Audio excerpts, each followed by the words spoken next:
Hello दोस्तों, आमे चंडू mandu गांडू आपन को स्वागत करूछु हम new channel midnight story time को।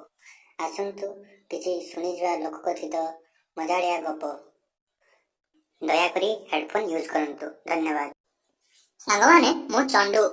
आजिर कहानी शीर्षकटी होउची सदाजन्मर प्रेम कहानी। याकू परिवेषण करिवे हमर लांडू भाई। चलंतु आमे शीघ्र लांडू भाई पाखु पहुंचबा। सांग माने गांडू आ चंडू त तांकर इंट्रोडक्शन दे सारले। मो ना होची लंडू। चलंतु किछि समय बर्बाद न करी हमें स्टोरी टू एबे वर्तमान आगे नबा। सुनंतु स्टोरी टी। शहर ठारू सुदूर ग्रामटिए नाटी तार बड़लिंगपुर। बड़लिंगपुर हां बड़लिंगपुर सुनो कहूची नाटी तार बड़लिंगपुर काहे कि ना तांको गां रे समस्त लिंग अथा बांडडा टिए बड़ माने बड़ माने अपेक्षाकृत बेसी बड़ हां साबळ बढिया हां ସେହି ଗ୍ରାମର ଜଣେ ବୟସ୍କ ବ୍ୟକ୍ତି ହେଉଛନ୍ତି ଚନ୍ଦ୍ରକାନ୍ତ, ଯିଏ କି ତାଙ୍କ ଏହି କାରଣରୁ ତାଙ୍କ ଝିଅର ବାହାଘର ପାଇଁ ତାଙ୍କ ଝିଅ ଜହ୍ନର ବାହାଘର ପାଇଁ ବହୁତ ଚିନ୍ତିତ ଥିଲେ। କାରଣ ଚିନ୍ତା କରିବା ଅଛି ଚନ୍ଦ୍ରକାନ୍ତ କହୁଥିଲେ କି ଯାହାର ବଡ ବାଣ୍ଡ ହୋଇଥିବ ସିଏ ତାଙ୍କ ଝିଅକୁ ସେଠି ବାହାଘର ଦେବେ ନାହିଁ। ଆଉ ସେଇ ଗ୍ରାମରେ ପ୍ରଚାର ବି ଥିଲା ଗାଁ ମୁଣ୍ଡରେ ରହୁଥିବା ସଦା, ଯିଏକି ଜନ୍ମରୁ ହିଁ ଅନାଥ ଥିଲା। ତା ବାଣ୍ଡ ସମସ୍ତଙ୍କଠାରୁ ଛୋଟ, ସେଥିପାଇଁ ତାଙ୍କ ଗାଁରେ ସଦାବେଳେ ରହସ୍ୟ କରନ୍ତି। କିନ୍ତୁ ଏଇଟା କେହି ଜାଣିନଥିଲେ। ହଁ ମାନେ ଆମଠୁ ବି ଛୋଟ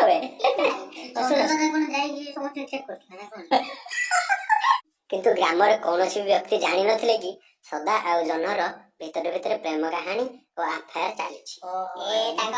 ଖେଳ କରୁଛନ୍ତି ଭିତିରିଆ ଖେଳ, ତମେ ଜାଣିନ ଖେଳ ଛୋଟ ବାଣ୍ଡ ହଉ ପଛେ ଟୋକାଟା ଖେଳ କରିଛି ଯାହାହେଲେ। ଆଉ ଦୁହିଁଙ୍କର ପ୍ରେମ କାହାଣୀକୁ ସ୍ୱୀକୃତି ଦେଇ ଚନ୍ଦ୍ରକାନ୍ତ ଜୀ ତାଙ୍କ ପୁଅ ଓ ଝିଅକୁ ଦୁହିଁଙ୍କୁ ଦୁଇ ହାତ କରି ବାହାଘର କରିଥିଲେ। ସଦା ଆଉ ଜହ୍ନର ବାହାଘରଟି ଭଲରେ ଭଲରେ ହେଇଗଲା। ବାହାଘର କିଛି ଦିନ ପରେ ଚନ୍ଦ୍ରକାନ୍ତ ଯାଇଥାନ୍ତି ତାଙ୍କ ଝିଅ ଘରକୁ ବୁଲିବା ପାଇଁ। ସେତେବେଳେ ଶ୍ୱଶୁର ଓ ଜ୍ୱାଇଁ ଦୁହେଁ ମିଶି ଗଲେ ପୋଖରୀକୁ ମାଛ ଧରିବା ପାଇଁ। ସେ ପୋଖରୀରେ ମାଛ ଧରିବା ସମୟରେ ସେ ପୋଖରୀର ଅନ୍ୟ ପାଖ ଏବଂ ଅନ୍ୟ ତଟରେ ଯୋଉ ନାରୀମାନେ ଗାଧୋଉଥିଲେ ସେମାନଙ୍କର ସୁଠୁଳ ଦୁଧ ଏବଂ ସେକ୍ସି ଅଣ୍ଟା ଦେଖି ଚନ୍ଦ୍ରକାନ୍ତ ନିଜ ବାଣ୍ଡକୁ ସମ୍ଭାଳି ନ ପାରି ତା ବାଣ୍ଡକୁ ଠିଆ କରିଦେଲା। କଣ କହୁଛ ଆମ ଭାଗ୍ୟ କାହିଁ। ସେହି ସମୟରେ ସଦାର ଶ୍ୱଶୁର ଅଥବା ଚନ୍ଦ୍ରକାନ୍ତ ବାବୁ ଗୋଟେ ବଡ ମାଛ ଧରି ଚିଲ୍ଲାଇ କହିଲେ, ପୁଅ ପୁଅ ମୁଁ ଗୋଟେ ବଡ ମାଛଟିଏ ଧରିଛି। ସଦା ସେ ସମୟରେ ମୁହଁକୁ ଲାଜ କରି ତଳକୁ କରି କହିଲା, ବାବା ଏଇଟା ମାଛ ନୁହେଁ, ସେଇଟା ମୋର ସେଇ ଲିଙ୍ଗ। ଆରେ ସଦା ଧରା ପଡିଛି ଆଉ ସେତୁ ଗାଡି ମାରୁଛି ଆଉ ଜହ୍ନ ବାପାକୁ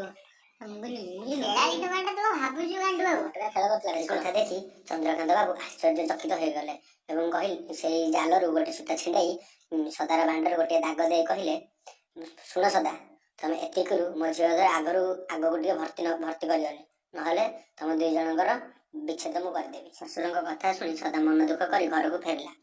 ଖିଆପିଆ କରି ରାତିରେ ଦୁହେଁ ଶୋଇବାକୁ ଘରକୁ ଗଲେ।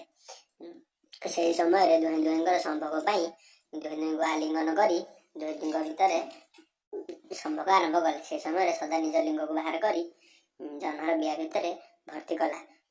ସଦା ଅଳ୍ପ ବେଶୀ ନୁହେଁ ସେ ତା ବିଆରେ ଅଳ୍ପ ଟିକେ ଭର୍ତ୍ତି କରୁଥାଏ। ଦାଗ ଦେଇଛି ଅଳ୍ପ ଭର୍ତ୍ତି କରିଥାଏ, ବାହାର କରିଥାଏ ଅଳ୍ପ। ଜହ୍ନକୁ କିନ୍ତୁ ସେଥିରେ ସନ୍ତୁଷ୍ଟ ଲାଗିଲା ନାହିଁ। ଜହ୍ନ କହିଲା, ଶୁଣ ଏଠି ବଢିଆ ଶୁଣ। ଜହ୍ନ କହିଲା ହେ ସଦା, ତୁମର କଣ ଆଜି ଅଧା ଅଧା ପସନ୍ଦ କରେ କହିବନି କେମିତି? ହେ ସଦା, ତୁମର କଣ ଆଜି ଅଧା ଅଧା କାହିଁ ମାଣ୍ଡ ନାହିଁ? ଶୁଣ ତାପରେ ସଦା କହିଲା, ଲୋ ଜହ୍ନ, ତୋ ବୋପା ପରା ଦେଇଛି ସୂତା ଚିହ୍ନ। ତାପରେ ଏଇ ଭିତରେ କେହି ଜାଣିନାହାନ୍ତି ଯେ ଜହ୍ନର ବାପା ଅଥବା ସଦାର ଶ୍ୱଶୁର ଆଟୁ ଉପରେ ବସି ଏଇ ସବୁ ଦେଖୁଅଛି। ନିଜକୁ ସମ୍ଭାଳି ନ ପାରି ନିଜ ଝିଅର କଷ୍ଟ ଦେଖି ସେସବୁ ସେ କହିଲା, ରେ ସଦା ଦେ କସି ସୂତା ଚିହ୍ନ ଯାଉ ଖସି। ତାପରେ ସଦା ଆନନ୍ଦ ହୋଇ ଲିଙ୍ଗଟିକୁ ନାହି ମୁଣ୍ଡ ଯାକେ ଟପା ଟପ ମାରି ଚାଲିଲା। समझ रहे हो ना? समझ रहे हो? समझ रहे हो? समझ रहे हो? କଣ ଗପ ଆଜି କହିଲା କହିଲ? ଘାଣ୍ଡୁ ଆଉ ଚଣ୍ଡୁ ତ ସମଝିଗଲେ। ଆପଣ ବୁଝିପାରିଲେ ନା ନାଇଁ କୁହନ୍ତୁ? ଆଉ ଗପଟି କେମିତି ଲାଗିଲା କୁହନ୍ତୁ? ଯଦି ଆପଣଙ୍କୁ ଗପଟି ଭଲ ଲାଗିଛି ଆମ ଚ୍ୟାନେଲକୁ ସବସ୍କ୍ରାଇବ କରନ୍ତୁ। ଆଉ ଯୋଉ ଘଣ୍ଟି, ତମର ବି ଘଣ୍ଟି, ଚ୍ୟାନେଲରେ ବି ଘଣ୍ଟି ବାଡେଇ ଦିଅନ୍ତୁ। ଆପଣ କୋଉଥିରେ ବାଡେଇ, ଆପଣଙ୍କ ତଳ ଥିରେ ବାଡେଇ କି ଉପର ଥିରେ ବାଡେଇ ସେଇଟା ମୁଁ ଜାଣିନି, କିନ୍ତୁ ଆମର ବାଡେଇବା ଦରକାର।